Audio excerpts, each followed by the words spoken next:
महाराष्ट्र आणि गोवा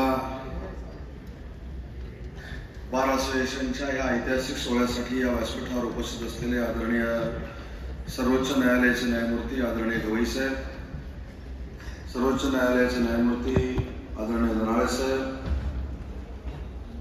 आता जे मार्गदर्शन करून पुढच्या कार्यक्रमाला निघून गेले ते आमचे उपमुख्यमंत्री आदरणीय देवेंद्रजी फडणवीस साहेब, आदरणीय हायकोर्टाचे न्यायमूर्ती गडकरी साहेब, आदरणीय सांबरे साहेब, आमचे ॲडव्होकेट जनरल सन्माननीय वीरेंद्र सराफ साहेब, गोव्याचे ॲडव्होकेट जनरल देवीदास पांगम साहेब, आपल्या सगळ्यांना ज्यांनी या कार्यक्रमाला बोलवलं ते बार असोसिएशनचे अध्यक्ष संग्रामजी देसाई, व्यासपीठावर उपस्थित असलेले मंत्रिमंडळातील आमचे ज्येष्ठ सहकारी दीपक भाई केसरकर, सर्व न्यायमूर्ती, सगळे पदाधिकारी, व्यासपीठाच्या समोर उपस्थित असलेले देखील सन्माननीय सर्व प्रतिष्ठित नागरिक आणि मोठ्या संख्येने उपस्थित बंधू आणि भगिनी, बार असोसिएशनचे अध्यक्ष आदरणीय संग्राम देसाई साहेबांनी सांगितलं की हा पितृपक्षातला कार्यक्रम आहे. पण मला आठवतं मी ज्यावेळी पहिल्यांदा निवडून आलो ते सर्वपित्री अमावास्या होती. त्याच्यामुळं मला असं वाटतं की आपण जे चांगलं काम करत असतो ते बघण्यासाठी जर आपली पितृ आवश्यक असतील तर तो कार्यक्रम पितृपक्षातच झाला पाहिजे. त्याच्यामुळे या पितृपक्षातल्या कार्यक्रमाला कोणी नकारात्मक घेऊ नये. आपले सगळे पितर आपल्याला आशीर्वाद देतात असं समजायचं आणि कार्यक्रमातून पुढे जायचं. कारण शेवटी हा कार्यक्रम फक्त बार असोसिएशनसाठी महत्वाचा नाही तर महाराष्ट्रातल्या आणि गोव्यातल्या सगळ्या वकिलांसाठी महत्वाचा आहे. या कार्यक्रमाला 2 सर्वोच्च न्यायालयाचे न्यायाधीश उपस्थित आहेत. मला असं वाटतं की याचमुळं हा कार्यक्रम यशस्वी झालाय असं माझं वैयक्तिक मत आहे. कारण संग्राम देसाई हे हुशार अध्यक्ष आहेत. काही गोष्ट ते पत्र देऊन आम्हाला सांगतात, काही गोष्टी निवेदनं देऊन सांगतात आणि काही गोष्टी सांगत असताना ते अशा कार्यक्रमाला आम्हाला बोलवतात आणि सर्वोच्च न्यायालयाच्या न्यायाधीशांसमोर सांगतात. म्हणजे ते आम्हाला निवेदनापेक्षा एवढ्या मोठ्या अडचणीमध्ये आणून टाकतात की ती आम्हाला कामं करावीच लागतात. आणि रत्नागिरीचा कार्यक्रम असेल, पुण्याचा कार्यक्रम असेल, या सगळ्या कार्यक्रमामध्ये मला असं वाटतं की गजानन चव्हाण साहेबांपासून याची कधी सुरुवात झाली आणि त्याचा खऱ्या अर्थानं पाठपुरावा सगळ्या बार असोसिएशनच्या अध्यक्षांनी आमच्याकडे केला. म्हणूनच आम्ही MIDC मार्फत ही जमीन देऊ शकलो हे मला नम्रपणानं सांगितलं पाहिजे.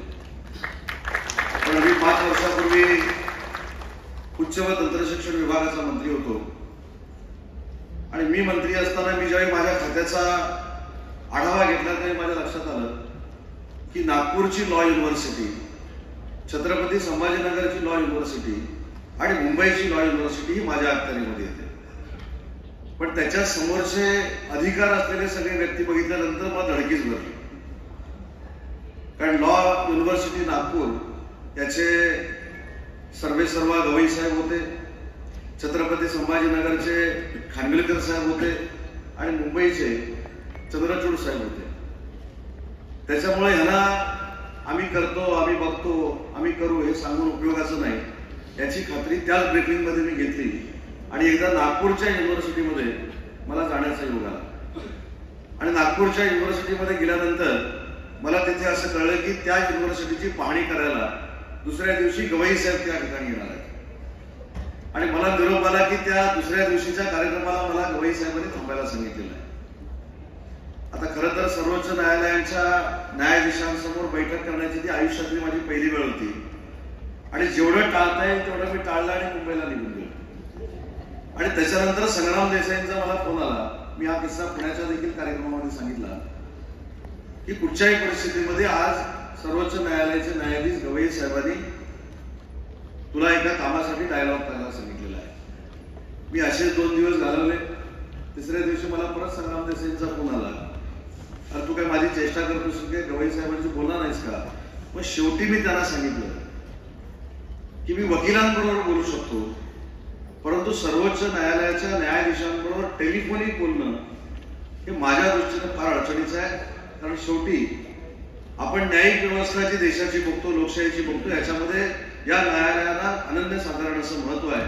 तरी मला संग्राम देसाईंनी कॉन्फिडन्स दिला आणि मी गवई साहेबांशी बोललो आणि गवई साहेबांनी मला फोनवर सांगितलं की उदय, आज हे नशिबी तुझ्या भाग्य आलंय की तू या तिन्ही युनिव्हर्सिटी मंत्री म्हणून बघतोयस. विदर्भातली नागपूरची लॉ युनिव्हर्सिटी आहे, शासनानं काही करून याला 150 कोटी रुपये मंजूर केले पाहिजे. मी तोच आदेश मानला, तेच नोटिंग केलं, हे आजही सांगतो. आणि त्याचा फायदा किती होतोय मला नंतर सरकारमध्ये कळलं. मी तेच नोटिंग केलं की सर्वोच्च न्यायालयाच्या न्यायाधीशांनी या संदर्भातली विचारणा केलेली आणि मग तातडीनं हे पैसे मंजूर करणं गरजेचं आहे. आपल्याला आश्चर्य वाटेल की जी माझ्या मनामध्ये शंका होती तीच अधिकाऱ्यांच्या मनामध्ये शंका होती. आमची फाईल गेल्यानंतर 2 महिने, 3 महिने, 4 महिने, वर्षभर सापडत नाही, परंतु गवई साहेब तुमचं नाव सांगितल्यानंतर पुढच्या 8 दिवसामध्ये 75 कोटी रुपये आम्ही मंजूर करू शकतो. परत पुढच्या 8 दिवसाने मी स्वतःहून सांगितलं की गवई साहेबांचा फोन आला होता, अजून 75 कोटी रुपये द्यायचे आहेत. त्याचं काय झालं? 3 दिवसात ते देखील 75 कोटी रुपये त्या युनिव्हर्सिटीला मिळाले. मला याच्यात ते एवढंच सांगायचं की देशातल्या सर्वोच्च लोकशाहीच्या आपल्या देशामध्ये न्यायिक व्यवस्थेला किती महत्व आहे आणि न्यायिक व्यवस्थेबद्दल किती आदर आहे हे प्रशासनातनं त्यावेळी देखील मला कळलं. आणि म्हणून असाच प्रवास माझा देखील सुरू झाला आणि मग अनेक प्रश्नांमध्ये मला सहभागी होण्याची या ठिकाणी संधी मिळाली. परंतु संधी मिळाली ही संधीचं सोनं करणं आणि त्या ऐतिहासिक सणाचं साक्षीदार होणं हे कुठेतरी माझ्या नशिबात होतं. म्हणून मी राज्याचा नंतर उद्योगमंत्री झालो आणि आज देशातली पहिली बार असोसिएशनचं ट्रेनिंग सेंटर होत असताना ती जागा आमच्या MIDC मार्फत तुम्हाला देण्यात आली. याच्यामध्ये मला असं वाटतं की आम्ही काही मोठं काम केलं, आमची जबाबदारी आहे. ज्युडिशियरी सेक्टरमध्ये चांगलं काम करून आपली लोकशाही मजबूत करणं ही आमची जबाबदारी आणि त्याच भावनेतनं ही जागा आम्ही दिलेली आहे. पण इथे आल्यानंतर हा देखील मला एक अनुभव आला. साहेब तुमच्या समोर सांगायला काय हरकत नाही, संग्राम देसाई म्हणाले ही महागडी जागा आहे, पण किंमत सांगितली नाही. मग असे सूत्रसंचालन करताना त्या मॅडम पण म्हणाला ही महागातली जागा दिली, पण अमाऊंट कोण सांगायला तयार नाही. शेवटी आता माझी जबाबदारी वाढली म्हणून त्याचे मी अमाऊंट सांगतो. 32 कोटी रुपयाची जागा ही महाराष्ट्र शासनानं आपल्या महाराष्ट्राची न्यायिक व्यवस्था स्ट्रॉंग होण्यासाठी तुमच्या कामामध्ये दिली. आणि देवेंद्रजींनी देखील सांगितलं की 10 कोटी रुपये ते देणार आहेत. त्याच्यामुळे संग्रामजी मी आपल्याला शब्द देतो की MIDC कडनं 0.01% देखील त्रास होणार नाही. याची जबाबदारी उद्योगमंत्री म्हणून माझी आहे आणि त्याची प्रचिती तुम्हाला सगळ्यांना आली देखील आहे. आणि ही युनिव्हर्सिटी जी आहे, या 3 युनिव्हर्सिटी ज्या आहेत त्यांना जर आपण टायअप करून हे जर ट्रेनिंग सेंटर चालवलं तर अजून त्याच्यामध्ये चांगले चांगले वकील तयार होतील. नवीन वकिलांना देखील वेगवेगळी दालनं या संपूर्ण ट्रेनिंग सेंटरमध्ये मिळतील आणि हे ट्रेनिंग सेंटर सगळ्यात पहिलं महाराष्ट्रामध्ये होतंय याचा देखील गर्व आमच्यासारख्या कार्यकर्त्यांना आहे. पण माझी एक विनंती आहे संग्रामजी तुम्हाला, आता ते मनावर घ्यायचे की नाही तुम्ही ठरवा, कारण या सेक्टरमध्ये जास्त माझा अभ्यास नाही, कारण मी काय लॉ झालेलो नाही. परंतु याच्यामध्ये थोडं ट्रेनिंग आमच्यासारख्याला देखील ठेवा. याचं कारण काय झालंय की आज आम्ही राज्यकर्ते अशा गोष्टीमध्ये पुढे यायला लागलेलो आहे की एखाद्या डिस्ट्रिक्ट कोर्टाने, एखाद्या हायकोर्टाने किंवा सर्वोच्च न्यायालयाने जर निर्णय आमच्या बाजूने दिला तर आम्ही प्रेस कॉन्फरन्स घेऊन सांगतो की निकाल चांगला लागला. आणि दुर्दैवानं तो निकाल जर आमच्या विरोधामध्ये गेला तर आज न्यायालयांच्या विरोधामध्ये प्रेस कॉन्फरन्स व्हायला लागल्या. तर त्या पुढाऱ्यांना देखील सांगणं गरजेचं आहे की आपली न्यायिक व्यवस्था जी आहे ही देशातली नाही जगातली सगळ्यात सर्वोच्च न्यायिक व्यवस्था आहे. त्याच्यामुळे त्याच्यावर आक्षेप घेण्याचा कोणालाही अधिकार नाही हे सांगणारं कोणी देखील. काही मंडळींना मला बाकीच्या राज्यातलं माहिती नाही पण आपल्या राज्यात देणं गरजेचं आहे अशी परिस्थिती सध्या निर्माण झालेली आहे. कारण याच्यामध्ये पुढची पिढी जी आहे ती शिकते, जी शालेय शिक्षण घेते, जे माध्यमिक शिक्षण घेते, जे उच्च माध्यमिक शिक्षण घेते, यांच्या मनावर खरोखरच परिणाम होऊ शकतो. आणि म्हणून मला यातले म्हणूनच सांगितलं, कदाचित जास्त बोललो असेल तर मी दिलगिरी व्यक्त करतो, परंतु ही सिस्टीम काही लोकांना कळणं गरजेचं आहे. मी एक साधे वाक्य आपल्याला सांगतो परवाचं, जे मी पुण्याच्या देखील एका कार्यक्रमामध्ये सांगितलं. कारण आज सर्वोच्च न्यायालय असेल किंवा उच्च न्यायालय असेल किंवा आमची जिल्ह्याची न्यायालय असतील, ही न्यायालय इतक्या चांगल्या पद्धतीनं सर्वसामान्य माणसांना न्याय देण्याची भूमिका घेत आहे. आणि मला असं वाटतं की त्या सेक्टरवर किंवा त्या सिस्टीमवर आम्ही बोलणं योग्यच नाही, आम्ही मदतच केली पाहिजे.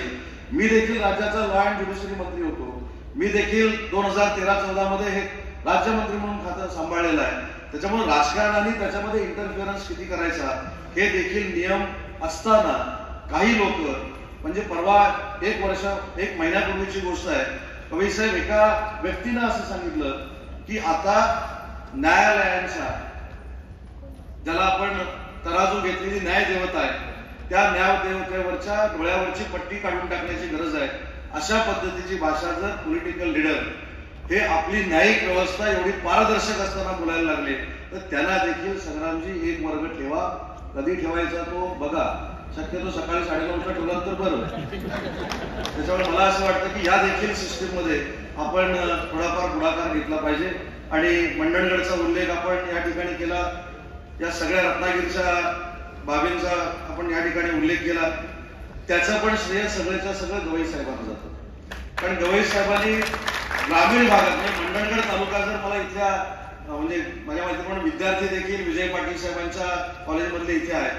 मंडणगड हा तालुका जर आपण बघितला तर अतिशय ग्रामीण तालुका आहे, अतिशय ग्रामीण तालुका आहे. आणि तो रत्नागिरीपासून 280 ते 300 किलोमीटरवरचा तालुका आहे. त्या ठिकाणी देखील न्यायालय असलं पाहिजे, त्या ठिकाणी देखील शासनानं न्यायालय बांधलं पाहिजे आणि त्या दऱ्याखोऱ्यात राहणाऱ्या लोकांना त्याच ठिकाणी न्याय मिळाला पाहिजे. ही भूमिका गवई साहेबांनी मांडली, शासनाने ती उचलून धरली.